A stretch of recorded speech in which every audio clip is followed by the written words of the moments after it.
Ano? Panchit? 500,000 pesos? Oo, Dari.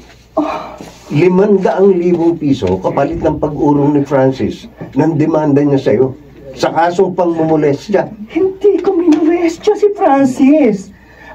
Gulat nga ako nang makatanggap ako ng subpina mula sa korte na dinimanda ako ni Francis. Hindi ka niya ididemanda kung hindi mo siya minolestya dito sa iyong parlor. Siya ang nag-alok ng masahe sa akin habang nag-iisa ako rito.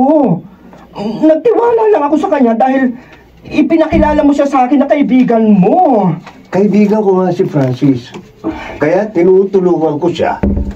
At kaya ako ang tumatayong tagapamagitan sa inyo para maayos ang gulo. Ang gulong inumpisahan mo. Kung magkakilala tayo, minolestya mo kaibigan ko menor de edad at 17 anyos pa lang.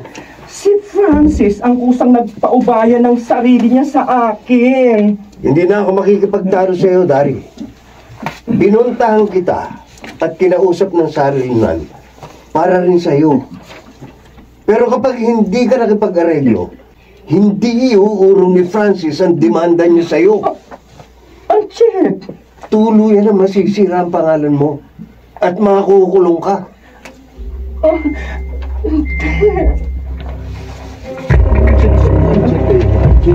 Anching! Anchit. Anchit. Anchit! Ay.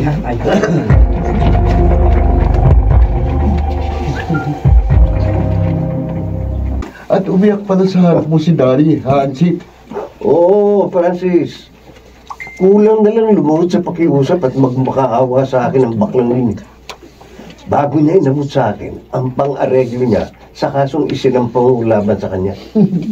Buti naman hindi ka naawa sa kanya. Ba't ako maawa sa kanya? Eh kung naawa kay Dari, sira ang ating plano. Nakipagkilala lang naman ako sa kanya para mabiktima natin siya. Dahil malakas ang kita ng mga beauty parlor niya. Oo nga, wala siyang kaalam-alam na talagang modus natin ang pangingikil. Malas lang niya. Kumagat siya sa patibong natin. Kumagat siya sa pain. Sa kapugian at kamatsuan ng menor de edad na tulad mo. Disimulado nga modus na itinuro mo sa akin, Anchit. Kaya bumarkada at pumartner ako sa'yo. At madali lang ang trabaho mo. Mang-akit ng maperang bakla para magpamasahe sa'yo. Para makasuhan mo ng pagmumulestya at para mapirahan natin. Habang tumatagal ang panluloko natin sa ibang tao, lumalaki ang perang nakikikil natin.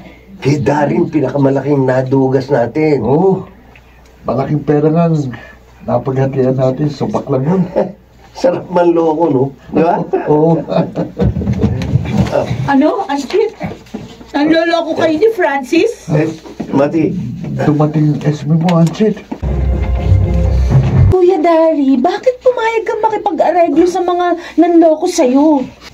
Ayaw ko masira ang malinis na pangalan kay tagal ko nang iniingatan, Charo.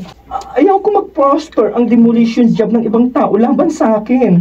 Ayaw ko makulong. Nagtagumpay ako sa buhay, sa pagninegosyo. Dahil pinaghirapan ko yun. Dugot pawis ang aking pinuhunan sa aking mga parlor. Wala akong inargabyadong sino man. Wala akong sinagasaan. Naniniwala ako sa'yo, kuya. Naniniwala akong hindi mo minolestya ang menor de edad na nagdemanda sa'yo. Kaya sobrang nanghihinaling ako sa malaking halagang naloko sa'yo. Kaya nga, masama ang loob ko, Charo. Dahil sa panluloko sa akin ng ibang tao, na walang parang bula ang matagal na pinag-ipunan ko. Kuya, bakit? Bakit bigla kang napahawak sa dibdib mo? Ha? Biglang meron ang dibdib ko. Ha? Masakit. Ay, Diyos ko! Kaya ako Ay! Kuya! Kuya Dari! Ay! Tulong! Tulungan niyo kapatid ko! Tulong! Dapat, Jer, gano'n. Hindi ko makahinga. Wala pa rin. Malandi pa rin. Anchit, exit muna ako dito sa inyo, ha? Okay, Francis. Magtawagan na lang tayo. Oh, Hindi tama yung ginagawa mo, Anchit. Kaya mo lang pala binarkada yung minor de edad na kalugar natin para maging kasabat mo sa panloloko ng ibang tao. At hindi ko pa malalaman kung hindi pa napaaga ang uwi ko sa pagbebenta ng mga pabango. Narinig ko pa yung pag-uusap niyo ni Francis. Mati, nabisto mo man ang racket namin ni Francis. Itikom mo yung bibig mo. Tumahimik ka. Anchit! Huwag kang magkakamaling kontrahin at ipaalam kahit kanino modus namin. Huwag na huwag. At kahit asawa kita, pag kinontra at ipinahamak mo kami ni Francis, malilintikan ka sa akin.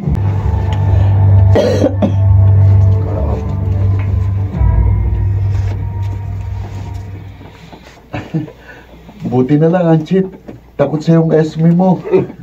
Hindi naman makakapalag sa akin si Mati. Sa tagal ng pagsasama namin, kabisado na niya ako, Francis. Alam niyang masasaktan siya sa akin pag ginalit niya ako. Kaya pala pagkalis ko sa inyo, natawagan mo kagad ako para magkita tayo. Siyempre, sa laki ng perang pinaghatian natin, dapat lang na mag-good time tayo. Oh, teka. Anchit, Oh, ba't bigla ka tumigil sa paglakad?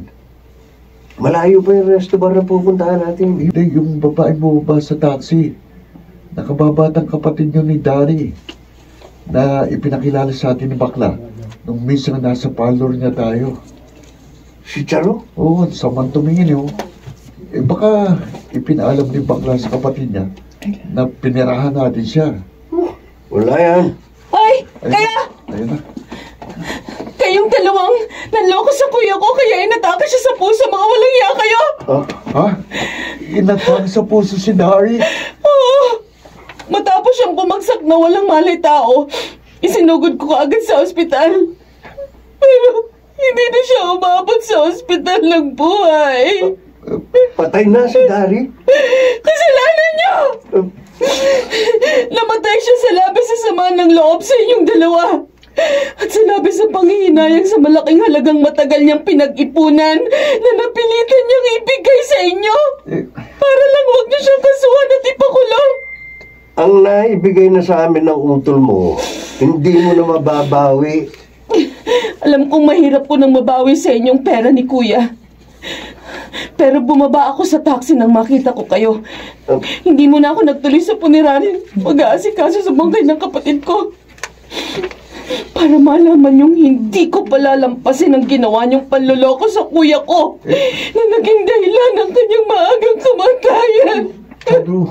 Pananagutan niyo ang ginawa niyo sa kuya ko. Hahanapan ko ng hustisya ang kanyang pagkamatay. Tandaan niyo yan! Namatay agad si Bakla. Patay na si Bakla. Na. Kabuyan na ang Bakla. Mabuti naman. Oh, sabuhan yan. Malas. Sabuhan. 11! Chris! Lipad-lipad yan. Ano ha? 11! 11! Chris! Malas ang pagmamahal sa atin ng kapatid ni Bakla. Yun, sige. Pinala tayo, Francis. Oo nga. Matapos tayo mag-good time, kumain at uminom sa resto ba? Dumaan lang tayo rito sa sabungan para maglibang. Kaya lang, Nabuburo na. Oo, pero sa ilang oras na pasasabong natin. Wala na, sabos na ang pera natin sa bulsa. pareho kasi tayo malakas pumusta. Parang may gaan lang sa kamay natin ang malaking halaga na nahawakan natin. Pareho tayo. Wala na. Wala tayong pera. Malas talaga sa akin ang Charo na yun. Malas na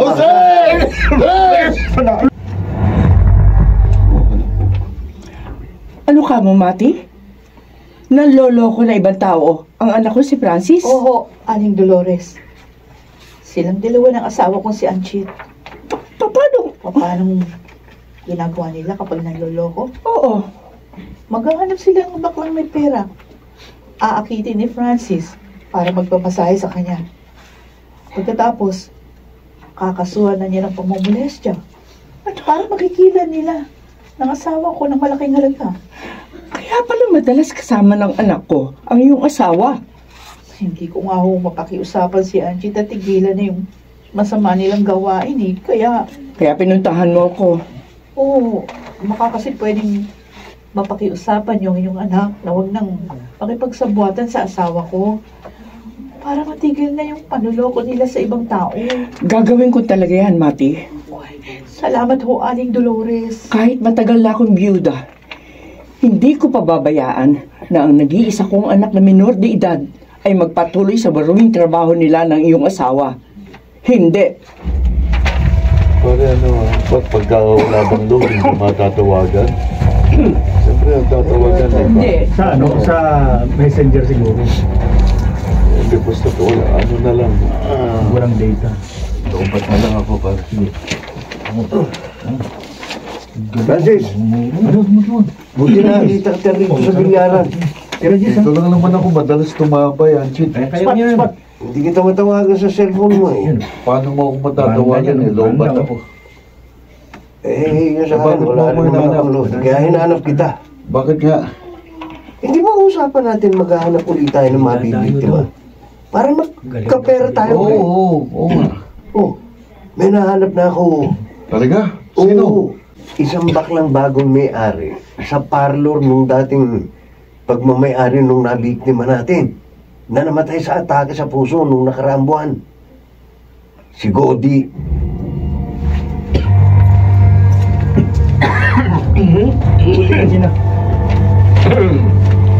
Nakala ko Peter sa last time sa Peter's. Punta pag ako pinasunan mo. Swerte ka nga. Pili mo na nga mahaba. Magpapagupit kayo? Hindi, Godi. Pumasok lang kami ni Francis dito sa parlor mo para ipakilala ko siya sa'yo. Francis pala ang pangalan ng kasama mo, Oo. Angie. Matagal na kami magkarancho niya. Guwapo ha? Macho pa. 17 anyos pa lang yan. Ay, mabuti sinama mo siya rito. Eh, nagkakilala na tayo, kaya ipinakilala ko siya sa'yo. Dahil mahusay siyang magmasahe. Angie, Gusto mo ba? Godi, gusto mo ba magpamasahe kay Francis?